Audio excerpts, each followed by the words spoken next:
Yes.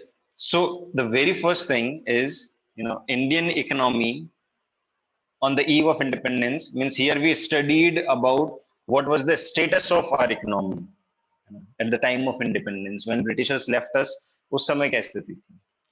And secondly, we talked about then after the independence, once Britishers went out of our country, और उसके बाद में हम लोगों ने क्या क्या प्लानिंग्स किया, हमने डेवलपमेंट गोल्स कैसे सेट किए, क्या क्या लिमिटेशंस थी हमारे साथ में जिसके ऊपर हम लोगों ने जो है वो काम करना शुरू किया.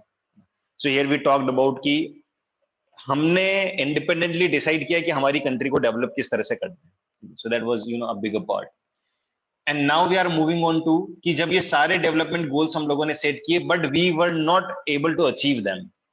देयर वर सम रीजंस जिसकी वजह से बहुत सारी दिक्कतें जो है वो भी आती रही है ना. बहुत सारे बीच में फेमाइन्स आए, बीच में वॉर भी आया है ना. War from Pakistan, war with China है ना. फिर उसके बाद में इकोनॉमिक क्राइसिस है ना, हाई इन्फ्लेशन रेट, इस तरह की बहुत सारी चीजें जो है वो आई.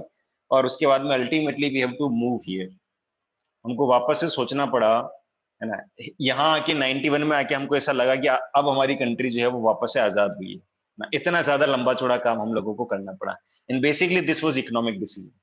When we got the independence, it was political decision, it was a social decision, it was economic decision as well. But 1991 के वन में हम लोगों को स्पेशली हमको एक डिसीजन लेना पड़ा related to the economy.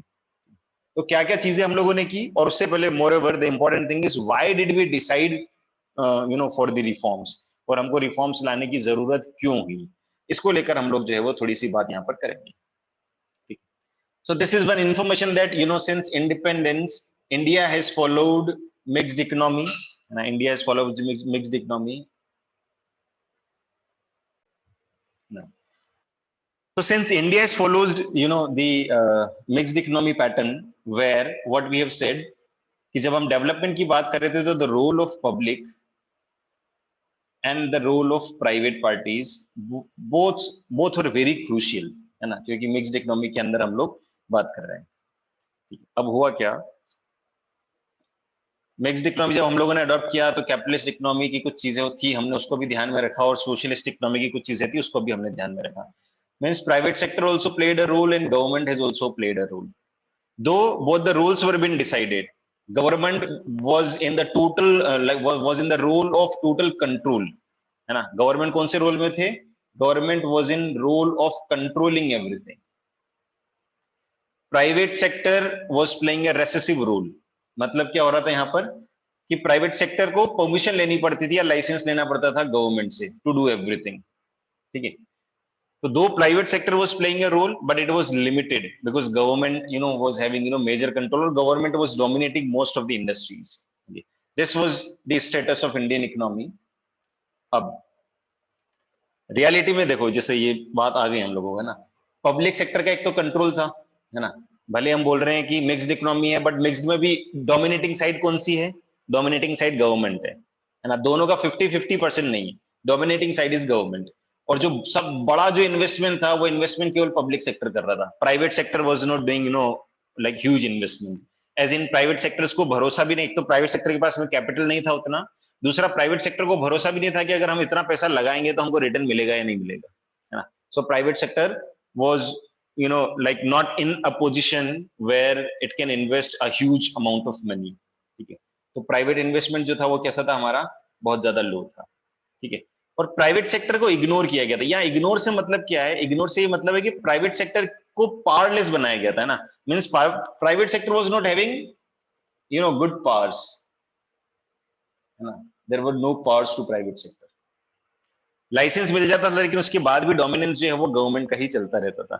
As in they were not free to decide what to produce. If they want to open branches तो उनको वापस परमिशन लेनी पड़ती थी. If they want to expand their business तो उनको परमिशन लेनी पड़ती थी. So there was licence raj everywhere and it was उसकी वजह से बहुत ज्यादा करप्शन जो है वो पब्लिक सेक्टर के अंदर डेवलप हो रहा था. So this was the reality.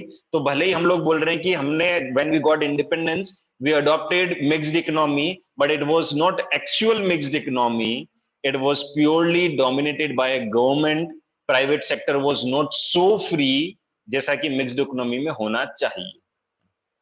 So ये एक बहुत बड़ी limitation हमारी पूरी प्लानिंग के अंदर हमको देखने को मिलती है। ठीक है, अब ये आ गया हमारा public sector has dominated it for 4 decades. 4 decades मतलब आजादी की बात से लेकर 1991 तक। और since public sector was dominating, और प्रीवियस चैप्टर में हम लोगों ने पढ़ा कि पब्लिक सेक्टर वाज इनएफिशिएंट, है ना। Public sector was not, you know, like it was not making that quality of work, और it was not, you know, taking country to that height of growth. तो इसकी वजह से क्या हुआ, the process of growth and development was very slow, it was very low also. And जितना जितने बड़े ऑब्जेक्टिव्स हम लोग लेकर चले थे, जब हम लोग 5 ईयर प्लान्स की गोल्स की बात करते हैं, जिसमें we talked about self reliance, है ना, we talked about economic growth, economic stability, we talked about equity, इन सब चीजों की हम लोगों ने बात की। These are very very very big goals. But आप देखिए कि हमारा जो डिस्ट्रीब्यूशन था उसमें ही इक्विटी नहीं थी, तो आगे आउटपुट में इक्विटी आने के चांसेस तो कम ही हो जाते हैं, है ना। तो this was, you know, one of the bigger problems. Now 1991 में एक बहुत बड़ा इकोनॉमिक क्राइसिस हमारी कंट्री के अंदर आ जाता है। ठीक है, now before, you know, we move on, here I would like to mention again, है ना, this year also I have recently updated the Indian Economic Video Library, Indian Economic Development Video Library I have updated, and now this library contains almost 53 videos, like more than 50 तो है ही उसमें, है ना, exact 53 या 54 ऐसा कुछ होगा, but more than 50 videos are there, and these videos are related to Indian economy only. हर चैप्टर के हम लोगों ने कुछ वीडियोस जो है वो उसमें इंक्लूड किए हैं। So what you have to do is, chapter number 3 में जाकर एक वीडियो है ना, which is a sort of role play video is there, which talks about कि 91 के अंदर का जो क्राइसिस आया था, उस क्राइसिस के ऊपर वो पूरा वीडियो है कि why that crisis was there, है ना। वो वीडियो को आपको देखना बहुत ज्यादा जरूरी है। ठीक है, so what I want you कि आज की जैसे ही क्लास खत्म होती है, आप वापस से टिमरू ऐप में जाएंगे, वीडियो लाइब्रेरी में जाएंगे, चैप्टर चूज करेंगे economic reforms, and there 2-3 videos are there. I want you people to see all these 2-3 videos, है ना। कम से कम एक वीडियो तो देखना ही है। अगर दोनों तीनों देखते हैं तो और अच्छा है, because you will be able to understand कि ये पूरा सीन क्या है ना, हाउ इट अपीयर्ड और क्या चीज रही, है ना। So that when you will be seeing, तो you will be understanding the economic crisis. और आप जब वीडियो देख लेंगे उसके बाद में हम लोग जब उसको डिस्कस करेंगे, डेफिनेटली वीडियो देखने के बाद में आपको दिमाग में कुछ क्वेश्चंस आएंगे, बट फिर वो क्वेश्चंस को हम लोग यहाँ पर जो है वो डिस्कस कर सकते हैं, है ना। बट बिफोर डिस्कशन आपको थोड़ा देखना जरूरी है, क्योंकि थोड़ा सा अंडरस्टैंडिंग जब आपका बनेगा ना, तो हमारा जो टीचिंग लर्निंग का क्वालिटी है वो बहुत जबरदस्त हो जाएगा। ठीक है, so I want you people to watch that. ठीक है, तब तक हम लोग इसको बढ़ाते हैं आगे, पर आप वीडियो जो है वो आज ही देखना, है ना, क्योंकि कल की क्लास में हम लोगों को बहुत लंबा चौड़ा डिस्कशन करना है इसके ऊपर, and this is really important chapter, क्योंकि यहां से अब वो इकोनॉमी हमको नजर आनी शुरू होगी जो इकोनॉमी आज के टाइम में चल रही है। 2020 में हम जिस सिचुएशन में हैं, where we are talking, you know, we are talking about the roles of government, the roles of private sector, industries, inflation, है ना, फिर ये जैसे कोरोना क्राइसिस, है ना, हेल्थ सेक्टर, एजुकेशन सेक्टर, इन सब चीजों की हम लोग आज जो बात कर रहे हैं, ये सारे सेक्टर का जो लिंकेज है हमारा, वो ये वाला चैप्टर है। This is why this chapter is very crucial, क्योंकि इस चैप्टर में जो भी इंडियन गवर्नमेंट डिसीजंस लेने वाली है, उनका असर हमको आज देखने को मिलता है। So we will, you know, will be able to link it, और ये अब पूरी तरह से जो है वो हमारी पूरी इकोनॉमी हमारे सामने खुलकर आ जाएगी ना, पूरी इकोनॉमी खुलकर आ जाएगी कि इकोनॉमी में क्या हो रहा है क्या नहीं हो रहा है। ठीक है, so this is why this is very important.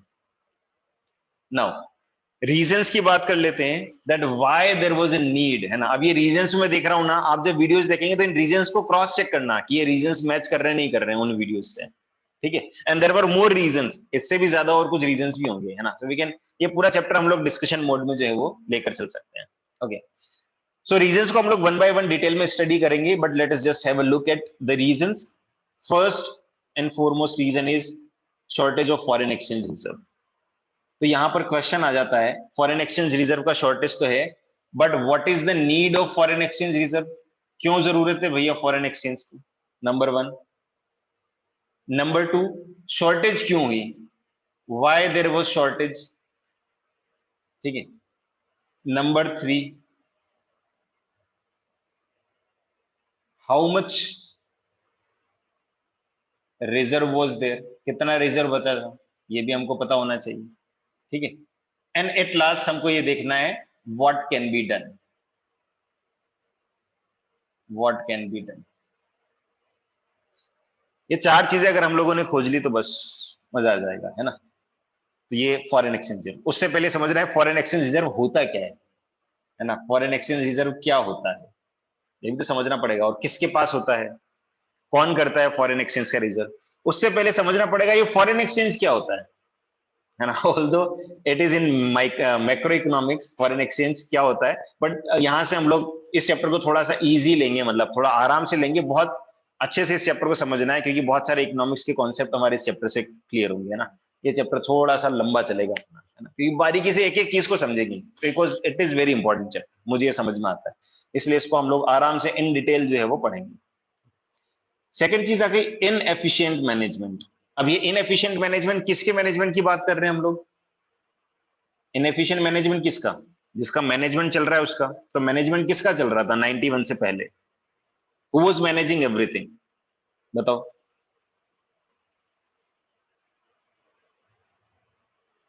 Who was government. Managing everything, government was managing, है नहीं। तो इनएफिशिएंट मैनेजमेंट किसका चल रहा है, गवर्नमेंट का चल रहा है। तो विल सी गवर्नमेंट जो है वो क्या कर रही है। Then next thing is debt burden. Debt burden, debt का मतलब क्या होता है, what is the meaning of debt. Boring. कर्जा। तो कर्जा। बोरोइंग्स, है ना, कर्जा हो रहा है हमारे ऊपर, वेरी गुड। तो कर्जे का बर्डन बढ़ रहा है। पर क्वेश्चन ये आता है कि डेट की जरूरत क्या है। Again, why there was need to take debt, debt की जरूरत क्या थी, क्यों ले रहे हैं हम लोग उधार। सर जब रेवेन्यू कम Why? हो जाता है ना कंट्री का, और वो एक्सपेंडिचर ज्यादा बढ़ जाता है। Very good. एक्सपेंडिचर ज्यादा बढ़ जाता है तो डेट लेने की लेने जरूरत की पड़ती है। जरूरत अब मुझे पड़ती है। एक चीज और बताओ कि अगर हम डेट लेंगे तो उसके बाद एक्सपेंडिचर बढ़ेगा या कम होगा। सर बढ़ेगा। डेट लेने की वजह से एक्सपेंडिचर और ज्यादा बढ़ेगा, इसका मतलब वापस से हम लोग और ज्यादा डेट में आएंगे, है ना, क्योंकि डेट अगर हम लोग लेंगे तो हमको इंटरेस्ट देना पड़ेगा, इंटरेस्ट देंगे तो एक्सपेंडिचर और बढ़ जाएगा। इसका मतलब क्या हुआ, और ज्यादा फंसने वाले हम लोग। तो ये पूरा डेट का बर्डन, एक तो पहली बात ये कि आया क्यों, क्यों हो गया ऐसा, ऐसा क्या जरूरत पड़ी कि हम लोगों को कर्जा लेने की जरूरत पड़ी। ठीक है, तो पहला पॉइंट ये सर आ गया। फॉरेक्स दूसरा, रिजर्व ये खत्म। लिया हमने तो हम इस चक्र में कैसे फंस गए। चलो लिया, टेम्परेरी जरूरत थी तो वापस चुकाए क्यों नहीं, है ना, why didn't we repay it, ये एक बड़ा क्वेश्चन है। ठीक है? तो इसको भी हम लोग समझेंगे ना कि ये क्या चीज है, ऐसा क्यों हो रहा है कंट्री के अंदर। And the last thing is effect of inflationary pressure. Inflationary pressure सबसे पहले देखेंगे, इन्फ्लेशन। इन्फ्लेशनरी प्रेशर होता क्या है, इन्फ्लेशनरी प्रेशर से ही पहले समझना पड़ेगा इन्फ्लेशन क्या होता है, और इन्फ्लेशन आता क्यों है। बताओ इन्फ्लेशन क्या होता है, नॉर्मल क्वेश्चन, इन्फ्लेशन क्या होता है, व्हाट इज इन्फ्लेशन। महंगाई। सर जब प्राइजेस महंगाई। राइज हो जाती है। महंगाई, वेरी गुड, है ना। अब देखो नॉर्मली हम लोग इसको जब इन्फ्लेशन की बात करते हैं तो हिंदी में इसको हम महंगाई बोलते हैं, और दूसरे टर्म्स में जैसा अभी खुशबू ने बताया कि प्राइसेस राइज हो जाती है। तो प्राइसेस सबकी राइज होती है या कुछ चीजों की राइज होती है, और क्या ऐसा भी होता है कि सर एक जो चीज की प्राइस चीजें राइज होने से दूसरी मार्केट चीज में की बहुत प्राइस के कम ऊपर भी होती है। फर्क पड़ता है। फिर से बोलो। यस। सर एक चीज की प्राइस बढ़ने से दूसरी सारी चीजों पे फर्क पड़ता है। सारी चीजों पर फर्क पड़ता है ना। तो ये सर जो बेसिक कमोडिटीज की प्राइस कनेक्शन बढ़ने है, तब आएगा सही। वेरी गुड, जो रिक्वायर्ड या नेसेसरी कमोडिटीज है जिनको अवॉइड नहीं किया जा सकता, जब उनकी प्राइसेस बढ़ती है तो उसकी वजह से क्या होता है, उसका इंपैक्ट दूसरे के ऊपर भी पड़ता है। तो ये क्या हो गया कि एक गुड की प्राइस का रिलेशन दूसरे गुड की प्राइस से रिलेशन उसका है ना? तो एक पूरा स्पाइरल बन जाता है। अब स्पाइरल बन जाता है तो उसकी वजह से क्या होता है, फिर हम लोग और ज्यादा चक्र में फंसते जाते हैं, है ना। Once spiral is been created, उसमें से निकलना बहुत मुश्किल हो जाता है। Getting it. तो स्पाइरल से निकलना मुश्किल हो जाता है। तो इसको हम लोग समझेंगे कि ये एग्जैक्टली किस तरह से जो है वो फंक्शन करता है। ठीक है, तो यहां पर हम लोगों को इन्फ्लेशन को भी थोड़ा सा और डिटेल में पढ़ना पड़ेगा। ठीक है, तो ये सारी चीज हो गई, इन सबको वन बाय वन हम लोग डिटेल में पढ़ते जाएंगे। सबसे पहले हम लोग शुरू करते हैं इसमें फॉरेन एक्सचेंज रिजर्व से, कि फॉरेन एक्सचेंज रिजर्व का शॉर्टेज हो गया, और वो शॉर्टेज क्यों हुआ, ठीक, या क्या क्या चीजें हुई। तो सबसे पहले हम लोग फॉरेन एक्सचेंज रिजर्व को जब समझते हैं, फॉरेन एक्सचेंज रिजर्व क्या होता है पहले ये बताओ, व्हाट इज फॉरेन। उससे पहले देखते हैं फॉरेन एक्सचेंज क्या होता है। What is foreign exchange? Sir जो करेंसी बैंक के अंदर रहती है एक्सचेंज करने के लिए अलग अलग कंट्रीज की। वेरी गुड, करेक्ट है ना। The currencies of different countries है ना, डिफरेंट डिफरेंट करेंसीज हमारे पास होती है, like we have got dollars है ना, apart from our Indian currency. Indian currency के अलावा जितनी भी करेंसीज हैं वो सारी क्या कहलाती है? फॉरेन एक्सचेंज कहलाती है। Like dollar is there, euro is there है ना, pound sterling is there, yen और युवान इज देयर है ना, जापानीज येन और युवान इज देयर। इसको हम ये वाई इस तरह से करते हैं। So these all are what? These are foreign exchange, यानी दूसरी कंट्री की करेंसीज हमारे पास में हो। पर एक क्वेश्चन ये नहीं आता आपके दिमाग में कि दूसरी कंट्री की करेंसी हमको चाहिए क्यों? Why do we need foreign exchange? Sir import export के लिए। What is the need? Import export के लिए। एक्सपोर्ट के लिए भी हमको फॉरेन एक्सचेंज की जरूरत है?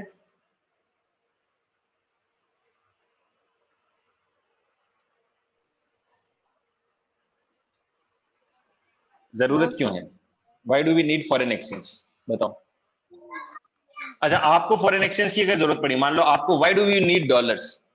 आपको डॉलर की जरूरत कब पड़ेगी बताओ? When you will require dollars? तो जब वहां की कंट्री में ट्रांजेक्शन वेरी गुड, ठीक है, एकदम करेक्ट है। जब वहां की कंट्री में आप ट्रेवल करेंगे या वहां की कंट्री के साथ में आप कोई भी ट्रांजेक्शन करते हैं, वहां का कोई भी गुड खरीदते हैं, ऐसी कंट्री जहां डॉलर चलता है और वहां के कोई भी गुड को आप परचेस करते हैं, तो there you will be needing dollars, तब आपको डॉलर की जरूरत पड़ेगी। बहुत सिंपल हो गया है ना। So I am in need of dollars कब? When let's say I am importing anything from US. जब मैं यूएसए से कोई चीज इंपोर्ट कर रहा हूं तो मुझे डॉलर की जरूरत है, ठीक है, ये तो हो गई नीड। ठीक है, डॉलर आएगा कहां से? यानी डॉलर का इनफ्लो कैसे होगा? इनफ्लो ऑफ डॉलर, ये तो क्या हो गया? आउटफ्लो। जब मैं इंपोर्ट कर रहा हूं तो डॉलर जा रहा है, लेकिन जाने से पहले आना तो चाहिए हमारे पास में, तो डॉलर का इनफ्लो कैसे होगा हमारी कंट्री में? डॉलर आएगा कैसे? वेरी गुड, डॉलर कब आएगा? जब इंडिया से कोई प्रोडक्ट बाहर जाएगा, यानी यूएस वाला जब हमारा कोई प्रोडक्ट जो है वो खरीदेगा, तो यूएस वाला कोई प्रोडक्ट खरीदेगा तो वो हमको क्या देगा?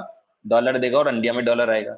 और इस डॉलर का यूज हम किस में कर सकते हैं? यूएस से कोई प्रोडक्ट खरीदने में। इस तरह से ये एक्सचेंज जो है वो हमारा इट विल टेक प्लेस। ठीक है, क्लियर है? बोलो यस और नो। यस। ठीक है, तो ये तो मेनली हो गया हमारा फॉरेन एक्सचेंज है ना। आपको फॉरेन एक्सचेंज का कॉन्सेप्ट समझ में आया। और दूसरी बात, आपको फॉरेन एक्सचेंज, अब इसमें एक चीज आ जाती है फॉरेन एक्सचेंज रिजर्व। तो ये रिजर्व कैसे बन रहा है? तो जैसे जैसे जैसे ये इंडिया हो गया, what India is doing, if India is exporting, if India is exporting, अलग अलग कंट्रीज को एक्सपोर्ट कर रहा है। India is exporting to US, India is exporting to UK, India is exporting to Germany, India is exporting to से आपका China, ठीक है, इन सबको एक्सपोर्ट कर रहा है। तो जब इंडिया इन सबको एक्सपोर्ट करता है तो क्या होता है? तो उस केस में क्या होगा? करेंसी इंडिया के पास में आएगी इन सब कंट्री की। चाइना से करेगी तो येन आएगा है ना, जर्मनी से करेगी तो यूरो आएगा, यूके से करेगी तो पाउंड स्टर्लिंग आएगा, यूके से करेगी तो डॉलर आएगा। तो ये सारा जो मिलके बन रहा है, ये क्या इकट्ठा हो रहा है? ये हमारा रिजर्व बन रहा है। यानी जब हम इन सब कंट्रीज में ऐसे एक्सपोर्ट करेंगे तो ये रिजर्व हमारे पास में इकट्ठा होता जाएगा। और ये रिजर्व काम में क्या आएगा? हमारे किस काम में आएगा? सर उस कंट्री से कोई भी गुड परचेज करने पर। परचेस करने में आएगा काम। तो जब हम कंट्री से परचेस करेंगे तो रिजर्व ज्यादा होगा या कम होगा? सर कम होगा। कम हो जाएगा है ना। ये रिजर्व क्या होने लग जाएगा? कम होने लग जाएगा। तो बस हुआ क्या, सारी कैलकुलेशन यहीं पर है। जितना हम लोगों ने रिजर्व इकट्ठा किया उससे ज्यादा रिजर्व बाहर जा रहा था, इसलिए ये रिजर्व कम होता जा रहा था। और रिजर्व कम होने की वजह से क्या हो रहा था? फिर हमको और ज्यादा फॉरेन एक्सचेंज खरीदना पड़ रहा था, यानी हमारा रुपया फॉरेन मार्केट में जा रहा था। उसकी वजह से हमारे रुपए की वैल्यू कम होती जा रही थी। वो कम कैसे हो रही थी, या उसके बारे में हम लोग कल बात करेंगे। ठीक है, आज के लिए इसको यहीं पर रोक। ठीक है, चलो वीडियो देख लेना, कल मिलते हैं फिर से, तब तक के लिए bye bye. Thank you, sir. Thank you sir. Okay okay, thank you, okay.